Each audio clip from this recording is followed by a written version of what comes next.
Mr. Henry Diltz. Hey, Henry. There you go. Hello, good morning. So we're just gonna sit here. Plenty of room up here. Gary, here. are you going to come up too? Probably to help you remember. Why don't you come up here? Get a chair. There's Strobl, folks. This is Gary.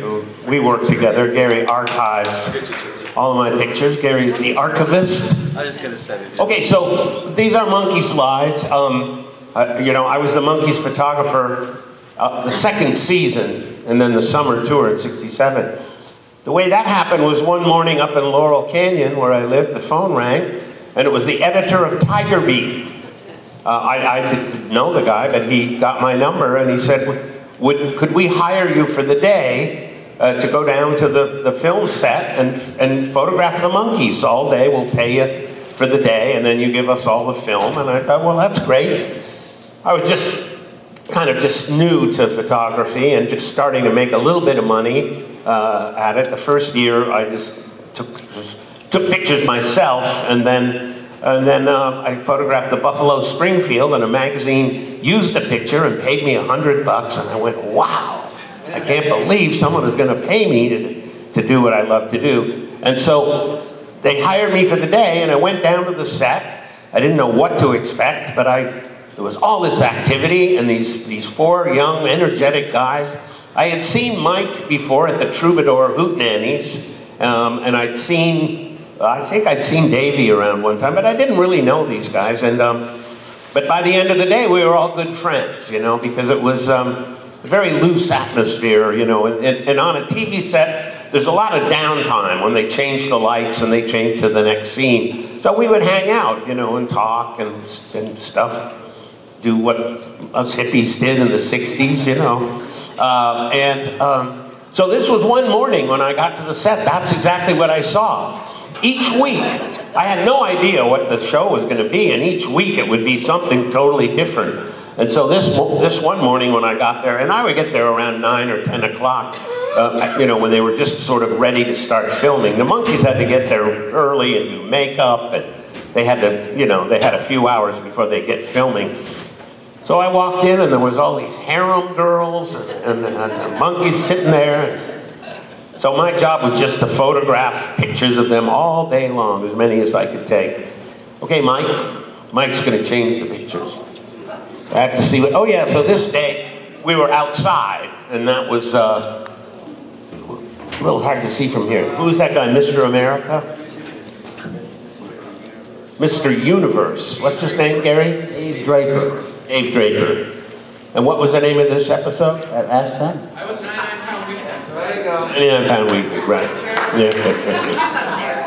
We'll get everybody up on stage. It was especially fun on the weeks where they were filming outdoors, because of course you could shoot, when you were shooting indoors, it was dark unless they were standing under the lights. So you could only take pictures when they were, really rehearsing. But outdoors, you could take pictures all day long, obviously, so it was a lot more fun. Okay, Mike? And, God, it's hard to see from here. What the heck? Yeah, I think that's still up with Peter Tork. Oh, I guess it is, yeah. Thank you. Okay. Tell us what the episode is. Yeah, we can hardly see from here. Oh, great, thanks, yeah. Okay, yeah, that was all these people dressed up like devils and whatnot. It was really... Now, when I worked for Tiger Beat, these were slides, transparencies.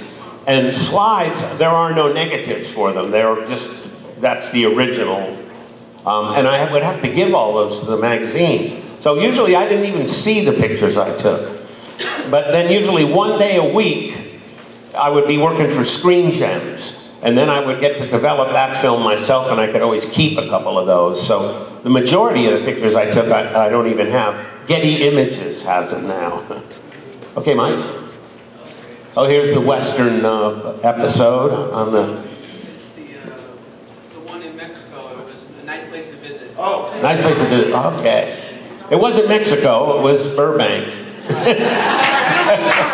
forgive me. Yeah, no, that's okay. It was supposed to be Mexico, but Yeah. But once again, it was the outdoor lot. Anytime they filmed outdoors, it was on the Columbia lot in Burbank. And that was always a lot of fun. Okay, Mike. Oh, Liberace. Yeah, this was the time Liberace was on the show, and the high point was when he smashed the piano. Of course, the piano was already sawed into pieces, you know, and if you touched it, it would fall apart. And Hans Conried was on the show as well. No? Oh, sorry. Forget that. What? I thought that was him in the tuxedo there. Okay, well. Oh, yes. This is, that's a background, you know, that like outside of a window you would see that. So they were between the set and the background, just carrying on. What? Monkees blow their minds. Oh, monkeys blow their minds. Okay. Yeah, right. What's that one? Anybody know? That's Monkeys blow their minds. Is it? Oh. Okay. Okay. So obviously, see these. I would keep the outtakes. You know, I'd think, well, they're not going to use that, so I'll just keep that. I always wanted to keep a few to remember what I did. Okay, Mike. Oh, there we are, Burbank, Mexico again. Davey, the consummate jockey, of course. he was alerting. No, that's Davey underneath the horse. Yeah. Trying to get on. Yeah. Okay, Mike. There's the Monkey Mobile, the famous Monkey Mobile, actually parked there. Gary has a Monkey Mobile, only it's before Monkey Mobile. He has a, what is it? It's a 1966, actually it's a Le Mans, but it's a GTO clone. And I was hoping one day to have Dean Jeffries turn it into a Monkey Mobile, but sadly he's passed away last year. Oh, Kickstarter. Kickstarter. Huh? How about that? Yeah. Round of applause. You don't give Dean Jeffries. Yeah. I bet you could get enough people to donate $5 or $10, and you know, yeah. That's, you know, yeah, okay. Okay, Mike, thanks. Oh, there we are. Lovely Samantha Dolans, who left us recently. Lovely, lovely lady.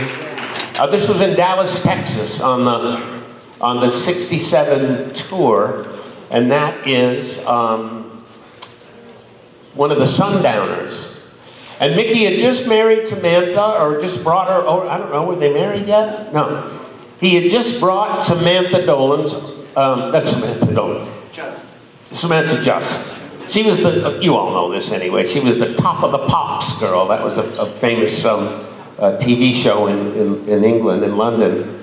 And she was this beautiful MC of the show. And Mickey took her away from the show and brought her to the Monkees tour. And, yeah. So that was a lovely day around the pool. Here we are, now there's Davey, yes. We spent several hours in this pool. And it was in Dallas, Texas. And you could, from the pool, you could see the Texas School Book Depository, where the famous building. And the other guy in the picture is Kim Capley, the drummer of the Sundowners. I love this picture, Davey, with the swan. Yeah. Now you can almost see, well, you can't see the building, but the building was just a little bit to the right of that picture. And we spent hours and hours in that pool playing, you know, I don't know what you call it, you know, when you have someone on your shoulders and they fight and then you fall in the water and all that kind of stuff. Anyway, okay, Mike.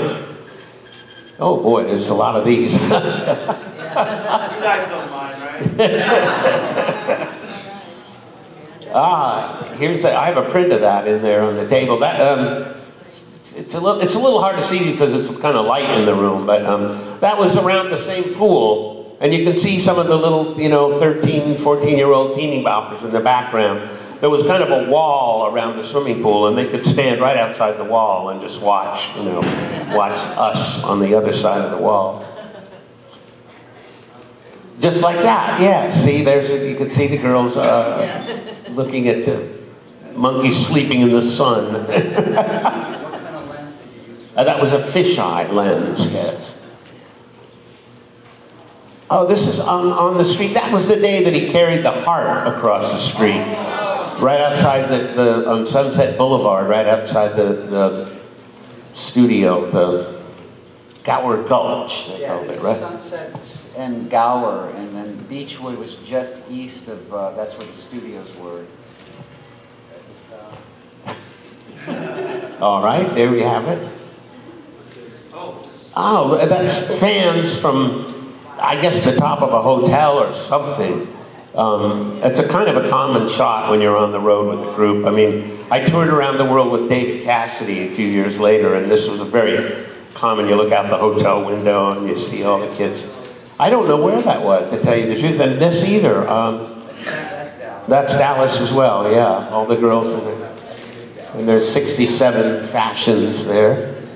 So if you happen to see yourself in any of these photos, will you stand up? So Yeah, look at those girls. I mean, I don't know who those girls are, but yeah. There's David Pearl in his Nehru jacket, talking to the fans.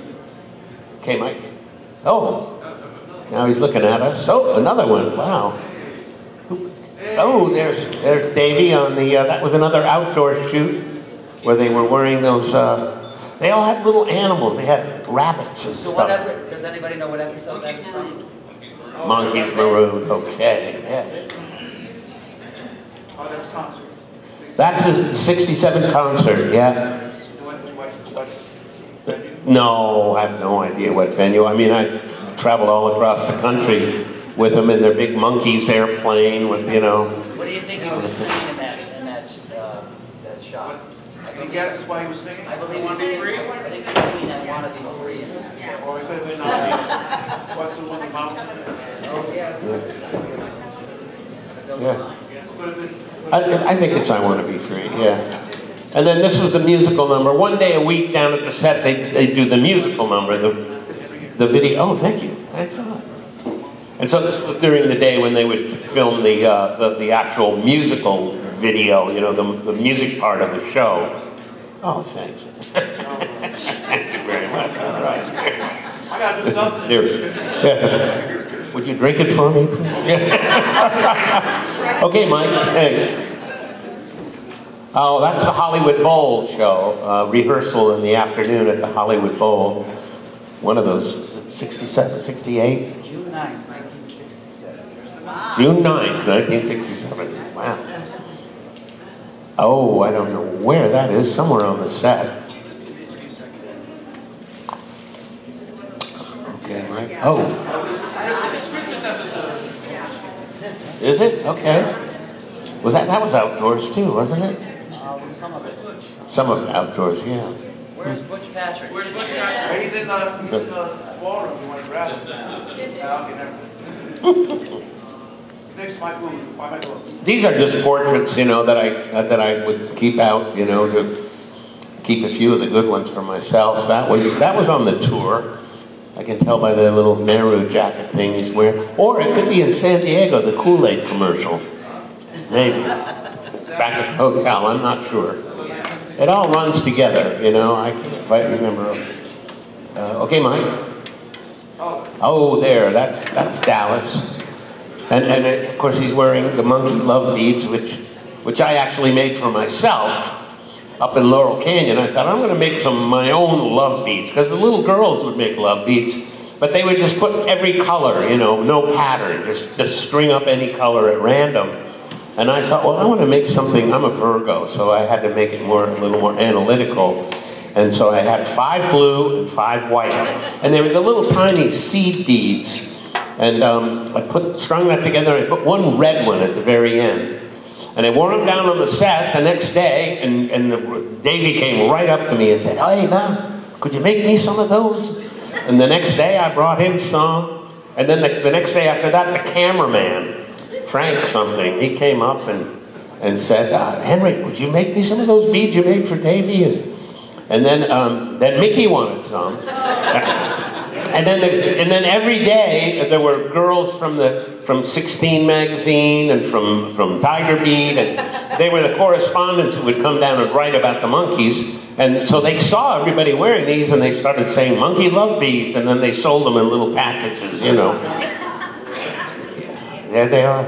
And you know, I think it's kind of interesting. There was Gloria Stavers, the editor of 16 magazine, was there one day, and everyone was wearing these Monkey Love Beads.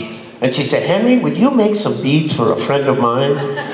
He's very earthy, and he's kind of spiritual, and he has a kind of a mystical, you know, sense to him." And I thought, okay, sure. She didn't tell me who. And I thought, okay, earthy, I'll put brown and green, and then I'll put white and black for kind of spiritual and mystical. And I made a little pattern, and I gave them to her. And then a year later or so, I saw Jim Morrison wearing the love beads I made. So, you know, and there were famous shots taken by Joel Brodsky where he has his shirt off, and he has those love beads on. So years later, just a few years ago, just before Joel Brodsky passed away, I was talking to him once we have a gallery called the Morrison Hotel Gallery in New York, in Soho. And I said, "By the way, Joel, you remember those beads that Jim was wearing?" And he said, "Oh, yeah." I said, "You know who made those?" He said, "Yeah, Gloria Stavers made them." I said, oh, okay, I see. So there he is on the phone with the love bead. Now let's see, that's not Texas, that was on the set.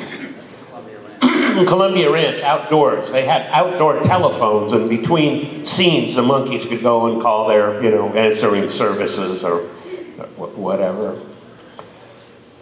There they are, just running around in between, just playing grab ass. I don't know what they were doing exactly. Well, yeah, there they are. Who are those people? David Klein, maybe? Rick Klein, sorry. Rick Klein and Mickey's Motorcycle, and yeah. That's what made it so fun, you know, because they weren't filming. I would say they filmed about maybe 20% of the day, and the other 80% was just waiting for them to change the scenery and call them in. They'd have a half hour, 40 minutes off, or maybe lunchtime they'd have an hour, and everybody just run around and get into trouble and stuff. There's the Burbank, Mexico again. You recognize the shadow? Yeah, the Davy Jones shadow there, yeah. Yeah, but my shadow. You're right, Gary. Yeah. That was deliberate, yeah. Okay, Mike. Now see, there's one of the correspondents. That was the girl from Tiger Beat. Anyone know her name, Gary? It's not Gloria Stavers, no. It's not Ann Moses, but it was one of the girls from... Have I recognized? But there were correspondents, you know, from other magazines, I mean, around the world, really, that would come and spend a few hours and just watch what was going on. There they are. Of course, the Monkees all had their chairs with their names on them. Is it? You sure? Yes. Okay, Dina Martin. She was, I guess, was she on one of the shows, or what show? Some Like It Lukewarm, okay. And this would be on the the Columbia outdoor lot. You know, and all the, like on the Western Street, you would have all these buildings, a saloon and all the buildings. When you walked through the door, there was really no building, you know, no room in there. It was just a fake front. And so behind there was, if you wanted a little privacy, you could just get behind those fake buildings.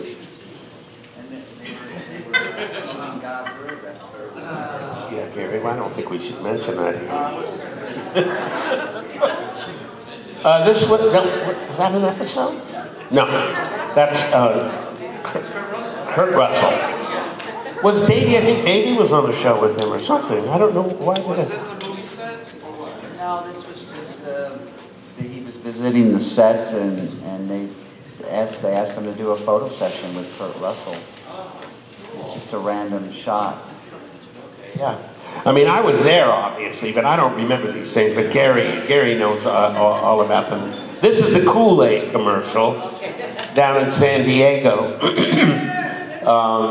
I think it took Palm Springs. It took a couple of days to do this. I know we were out on the sand dunes, and then we were at an amusement park that was closed down, and that was a fun thing. Davey with his tie-dye shirt. 69. Yeah. 69 or 68? 69. I mean, he had a baby that day, right? One of his daughters was a little tiny baby that day. That's the Brady Bunch? The Brady Bunch play. Oh, the real life Brady Bunch. The real life Brady Bunch, yeah. The real life Brady Bunch. That's when he did the live show. Okay. Marsha. Oh, there's Linda Jones and Talia and Sarah. Oh, very lovely. That was probably down at the set when they were filming Heart and Soul. That's probably... This is outside my house in Laurel Canyon on Lookout Mountain Avenue. And Mickey lived further down the street, and that's Chip Douglas in the background. Chip rented a little cabin right across the street from me. Laurel Canyon is way up in the hills above Hollywood, and they have all these little summer homes, or they're almost little cabins, or little places where in the 30s and 40s movie stars would go up there to sort of just get away from everybody. And then in the 60s and 70s, it was all musicians that rented these little places up there. And Mickey lived further down Lookout, right on Horseshoe Canyon Road, right off of Lookout. He lived across the street from Alice Cooper and a half a block away from Joni Mitchell and Frank Zappa. Here's carrying the harp across Sunset Boulevard. Right, yeah.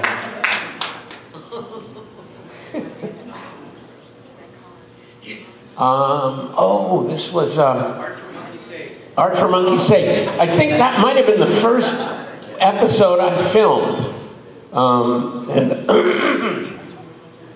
Yeah, that was the first week I went down there when Tiger Beat hired me. That was the first few pictures I took was right there with the museum guards.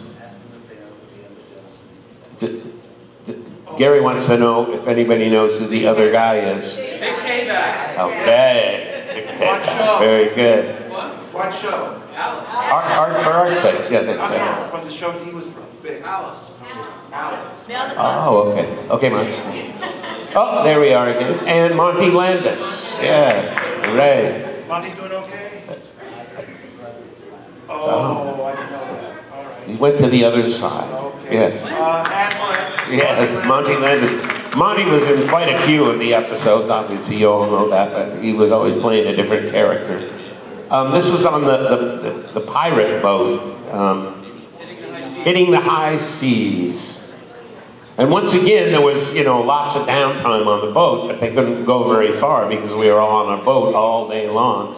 But Mickey and Peter and I used to go way out on the back of the ship where nobody was around. And this was coming home at the end of the day. It's a little hard to see, but it's a silhouette of Peter. Thank you. Thank you. This was the race episode, the race car. Monkees race again. Okay. What was the date? The date? That's probably November of '67. Wow. 4:15. On a Monday. This was outdoors on the city streets. Columbia Ranch. What show? That, I don't think was in a show. That's just, We were filming a show that day. I'm not sure. It was in between filming and, He's got a tattoo in his face. well, That looks like it was coming, yeah, from Monterey Pop Festival? No. no, I know that was on the set, the Columbia, I don't know. Huh. Because they have a photography that's pictures from Monterey. No, because Peter's hair wasn't like that in Monterey. Okay. Okay. Between us all, we'll figure it out. Okay. Yeah, that's the day, and that's Nareet Wild. You all know who Nareet Wild is? No. Well, well, Nerite Wild was a Canadian kind of an artist or something, and I met her in New York City with The Love and Spoonful, and then she moved out to California. She was Peter's friend, and then later she was Mike's friend.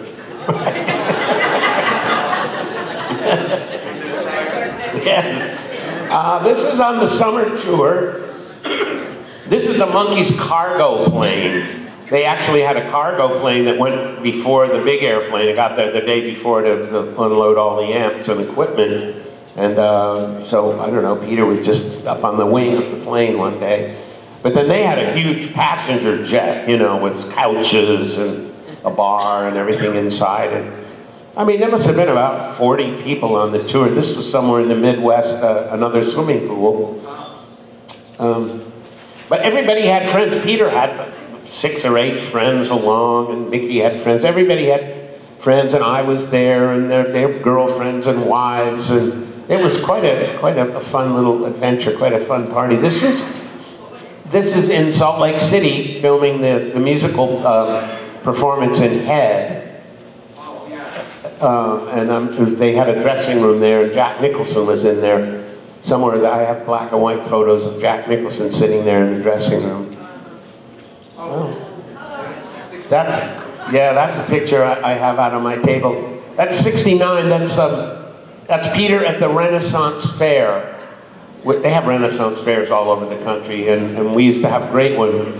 In the 60s in LA, it was really out in the countryside, and it was, you know, mainly hippies and stuff. There we are, the art for art's sake.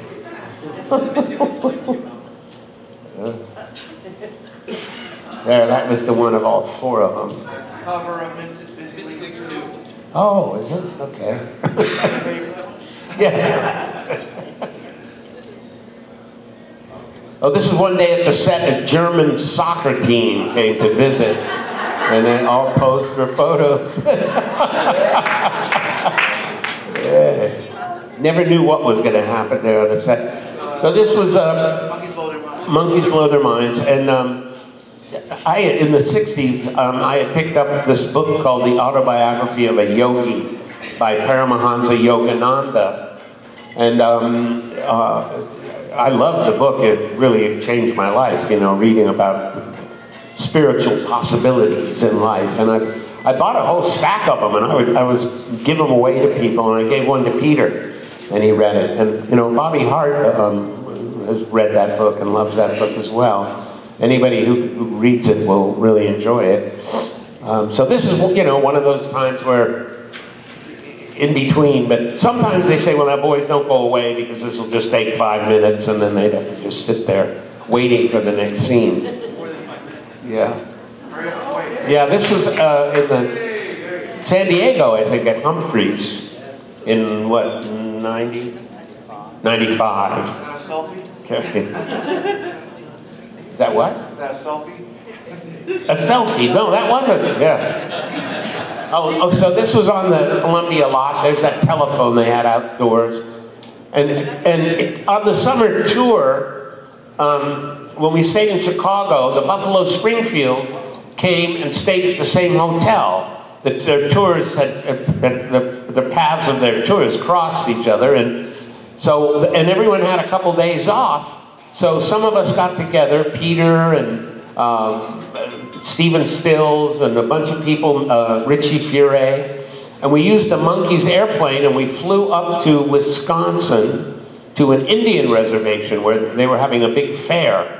And so all the Monkees didn't go, but 2 or 3, who went? Davey went, I think. Davey and Peter, and Mickey went. Mike didn't come. Yeah, this is from the Columbia Ranch. Wait, what? Can you go back, Mike? I was going to say, we all bought Indian beadwork, and I'm wearing a bracelet that says America on it in red, white, and blue, Indian beadwork. We all bought all kinds of beads and stuff. Okay, here's that episode here at Chic. Yes, it was, they often, you know, sometimes there would be many extras. You know, if they need a crowd scene or a nightclub scene or a school scene or something. And so this day there were all these harem girls, which was very nice for the Velez. Donna Lauren was there that day.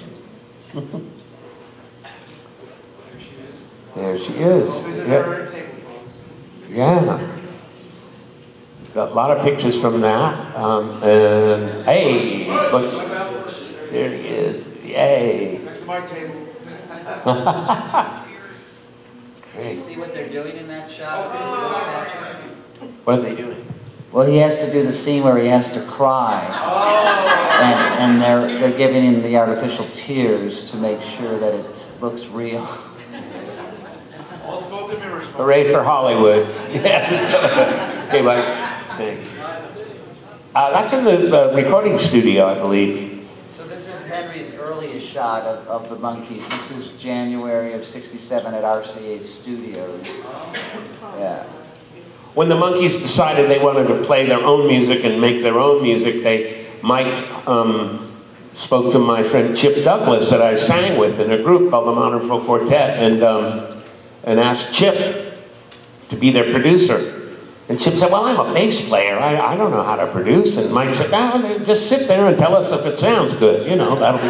But then Chip really got into it. And Chip and I had played on the road with Jon Stewart. And one of the songs we played was Daydream Believer. And so when Chip started producing these guys, he taught them Daydream Believer. And then he taught them Ryu Shiu, which was a song that we sang on the road, which we actually got from the Kingston Trio. So these songs would get passed along, which...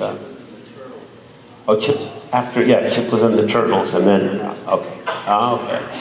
And there's Mike having fun between scenes. Talking to his agent. Okay. I think that's the art for Monkees' sake, right. The first week. That was the first, maybe the first day even. I don't know, yeah. Monkeys blow their minds. Monkeys blow their minds, okay. Oh, yes, this is from my finger collection, the one finger, called, it's Eric Lefkowitz. Watch the birdie. Had a book called, he called it The One Finger Salute. And this is the first national band. Mike Nesmith's band, Red Rhodes, John London, Johnny Ware. John Ware, yeah. There you go. They're telling you, is it your number one? What? They're telling you you're number one. Oh, that's right, yes. Yeah. And of course, that's some television parts. You know, Mike did elephant parts and won a Grammy for, best music video, pioneering the music video. And then some years later, he did this television parts, which I worked on for 3 or 4 months. And it was just fantastic. All these great singers and comedians. I mean, Jay Leno, Arsenio Hall, yeah, Jerry Seinfeld. Before they were known, were on this show. With my singing group was on it, the MFQ, Jimmy Buffett, Roseanne Cash. Geez, all kinds of... I mean, have many of you seen that? Have y'all seen it? Yeah, Jerry Lee Lewis, yeah. And strangely, I thought, well, this is going to be a huge hit like Saturday Night Live. They'll put it in prime time on Saturday, but they didn't. It was too good for television, Gary. Thank you, yes.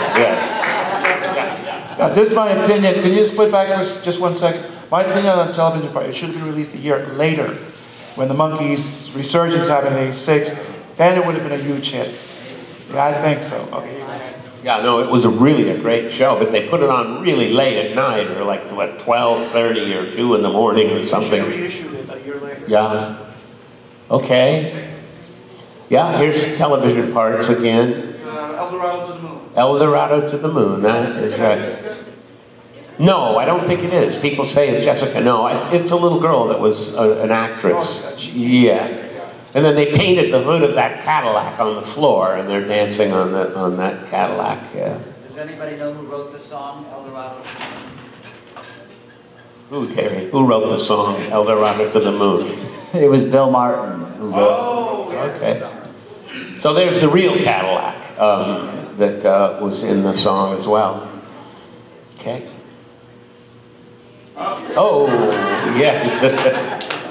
I think. That was with Gary Shandling? That's right. Yeah, that's television parts, right. Gary Shandling, Miss America he's playing, or Miss something or another. Yeah. Mike, in his talk, Mike talked about dressing up as a girl. He did it after Princess Wed. That's right. Yeah. There he is under the logo of the. He's playing. Is he at the piano or something? I can't tell. But that was the neon logo they had. I don't know. Here he is in the office, Pacific Arts Video, which yeah. You know, I mean, you all know the story of Mike. I mean, you know, Mike's mother invented white out liquid paper because she was a painter and she would type and she was painting and she would use white when she made a mistake painting, and then she was typing and she made a mistake and she said, why don't I just put white paint on the mistake and type over it? And then, I mean, the way I know the story is, and then Mike inherited $40 million and kind of and used it to back several movies like Eraserhead and Repo Man and Square Dance, and none of them really made a lot of money. So he kind of used up the 40 million, and then he started television parts, and he had a deal to distribute PBS videos, and he did that for a while, like the Civil War, and his company would distribute the boxes of those after they played, and somehow PBS broke their contract by giving one of the videos to some other company, and Mike sued them and got $40 million. Did you know that story? Yeah. So he's a pretty... Think twice about donating to PBS. Oh, we love PBS.